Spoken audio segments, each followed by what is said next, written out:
is split between 30 base and 6 armor piercing. It's useful to know this because after they're done throwing their javelins, they may be useful for taking down spear infantry. Low tier spear infantry, mind you. 12 charge, 40 melee defense, 65 armor, which is the same as any peltast, any regular peltast. 55 health, 55 morale, and they also have quick reload. Shock cav, step lancers.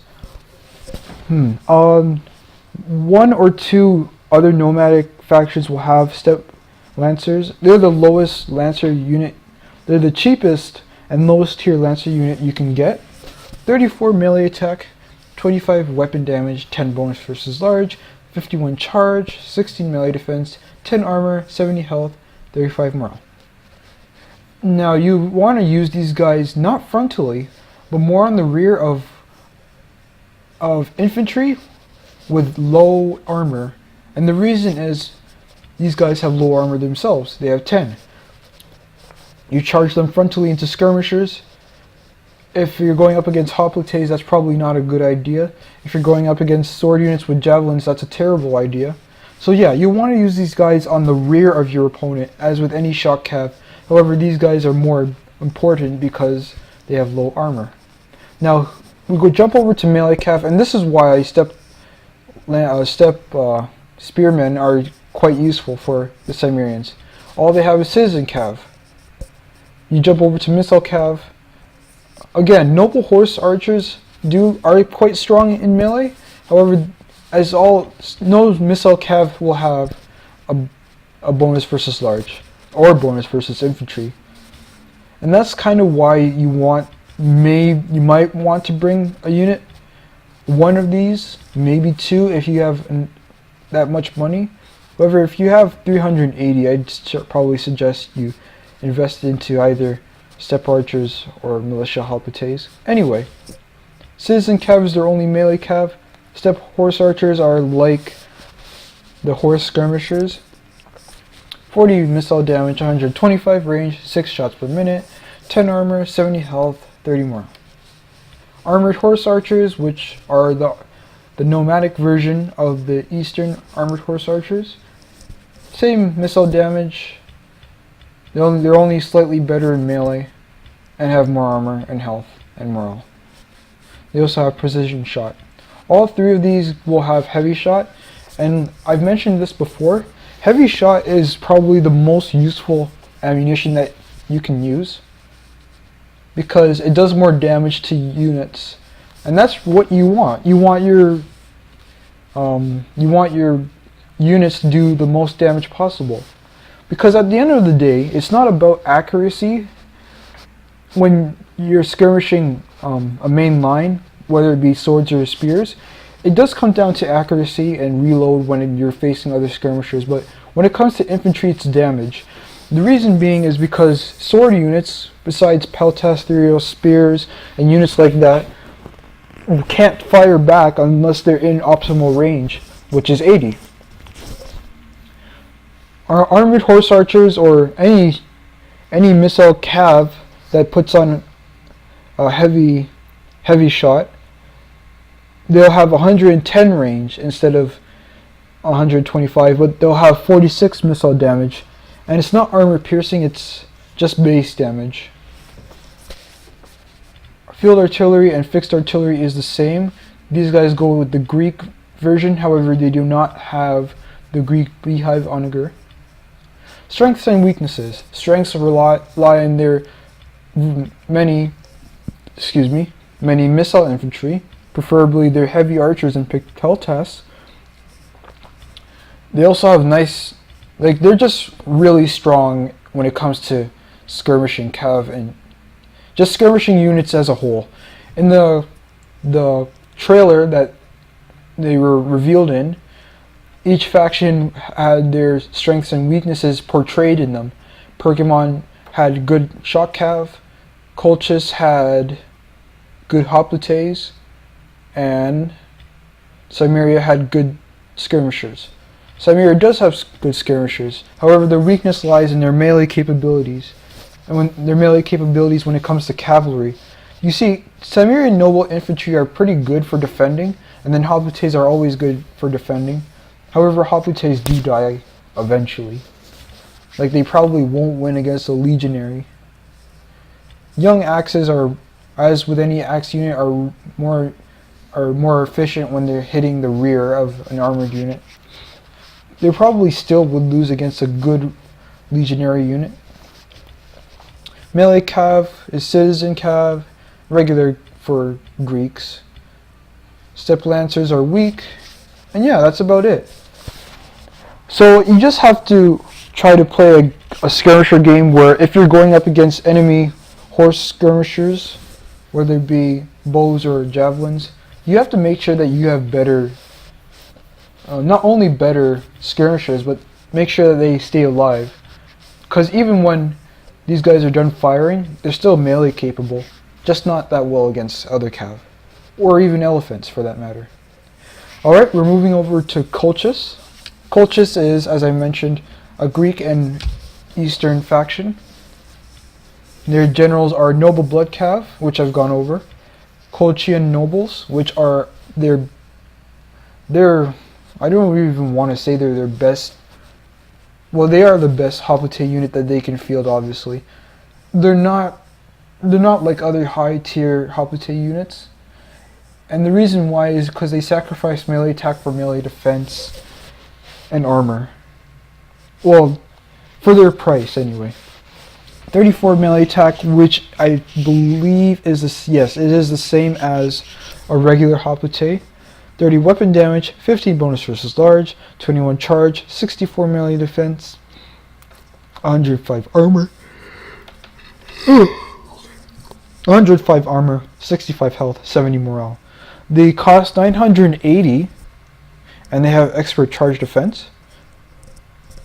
However, they're not the cheapest unit that has expert charge defense, obviously. I mean, they're pretty good.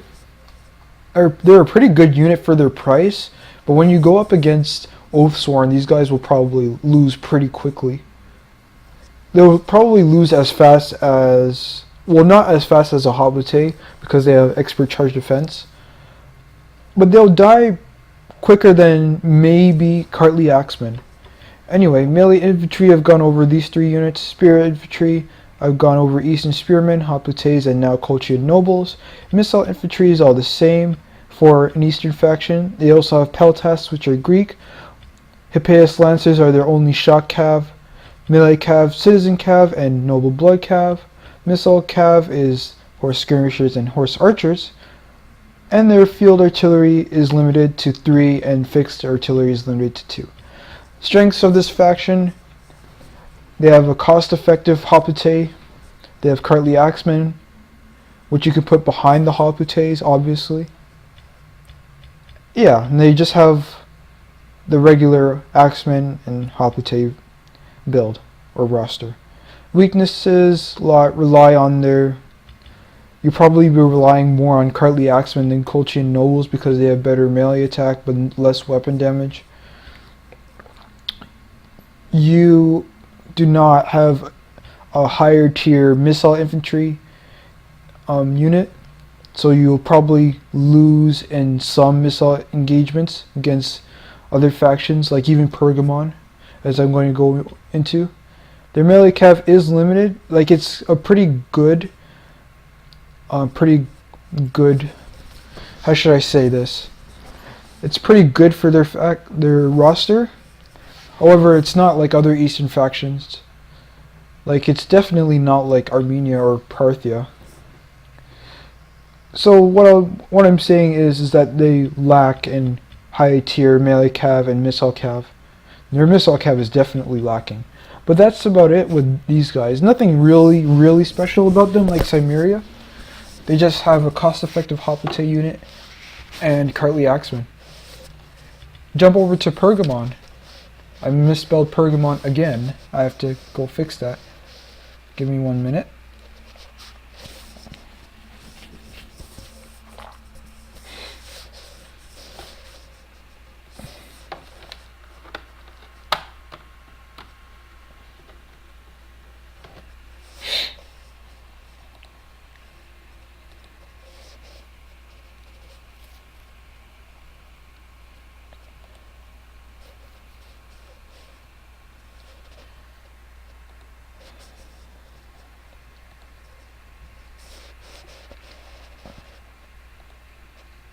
Alright.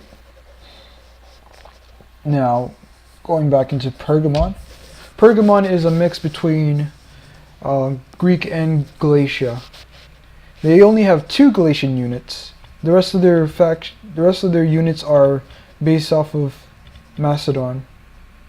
Well, actually, they're based off the regular Greek roster.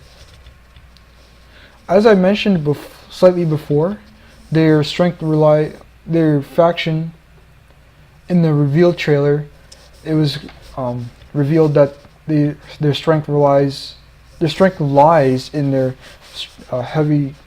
shock cav. Anyway, Agema spears is their first general unit.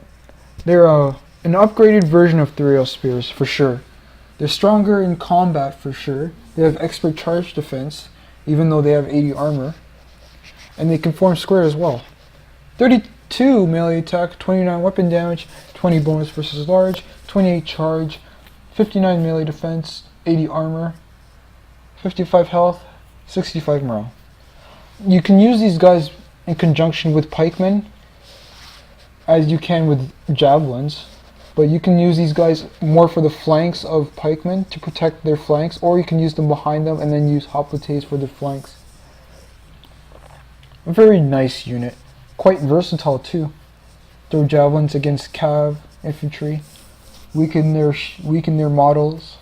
It's pretty nice. Pergamon's noble cav is their key unit, and I didn't mention this before, but in Cimmeria these guys are their key unit. These 3. For Colchis is this unit, Colchian nobles, and for Pergamon it's their Pergamon's noble cav. These guys are a version of companion cav. They fight like companion cav. They cost less than companion cav, however, because they have less armor. And this is a rare type of unit. I mean, they have 45 armor but are very heavy, which is weird. Anyway, they have 46 melee attack, 27 charge, 10 bonus versus large, 76 charge, 21 melee defense, 45 armor, which as I was saying is quite low for their price, 100 health and 70 morale. You can still use these guys to charge frontally, but beware of javelins. Because of their low armor, the javelins will punish these guys a lot more. Galatian swords. I've gone over Galatia, so I don't have to go over them again. A good unit, better than Gallic/Celtic warriors. Move over to spear infantry. I've gone over all 5 of these. I've definitely gone over Galatian spears because Galatia has them. Pike infantry is the regular pike infantry. Missile infantry, as I've mentioned all of these. Syracuse has these, and Pergamon and Cimmeria has these, and I think the Lewted have them as well. Shock cav, Hippeus lancers, in conjunction to Pergamon's noble cav. So they have 2 shock cav, even though none of them are light. Hippeus lancers have better armor and probably are better for frontal charges. Pergamon's noble cav can be used for frontal charges as well, but you have to be careful. Melee cav, light horse, and I probably missed this. This is their 3rd barbaric unit. I'm pretty sure besides that they don't have another. No. And citizen cav, missile cav is the regular skirmisher cav and Tarentine cav.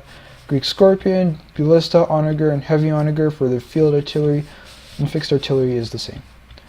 Strengths and weaknesses. Strengths lie in their good shock cav. They can charge pretty well. They have a nice selection of spear units, especially Agema spears. And they have pikemen and a good selection of missile infantry. Their weakness lies in their lack of melee infantry like Cimmeria. However, Galatian swords are stronger, obviously, than young axes. And that's something that should be taken into account. When it comes to pikes, they don't have veteran